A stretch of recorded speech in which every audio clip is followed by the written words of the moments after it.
সালামু আলাইকুম সবাই কেমন আছো আপুরা? আলহামদুলিল্লাহ ভালো আছি আমি। আজকে মেশিনের সুতা কাটার আরেকটা সমাধান দিব। দেখো, আমি বারবারই প্রত্যেকটা ভিডিওতে বলছি কিন্তু যে মেশিনের সুতা কাটার একক কোনো কারণ নাই। বিভিন্ন কারণে কিন্তু মেশিনে সুতা কেটে থাকে, ঠিক আছে? খেয়াল করো, আমি কি এটা চাপটা উঠাই নিই। হ্যাঁ, এই যে উঠাই নিলাম।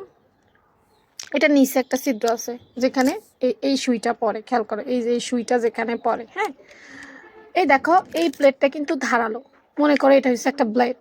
এই যে এটারও তুমি একটা ব্লেড বলতে পারো। ব্লেড না, স্টিলে তো পাতলা করে ব্লেড হয়। হ্যাঁ, তো এই যে এই নিচে যে ছিদ্রের মধ্যে যেখানে এই সুইটা ঢুকে, হ্যাঁ, সুইটা যখন এক সাইডে পড়ে, আমরা অনেক সময় জিনিসটা খেয়াল করি না সুইটা আসলে কোথায় পড়তেছে। সুইটা মাঝে মাঝে এক সাইডে পড়ে।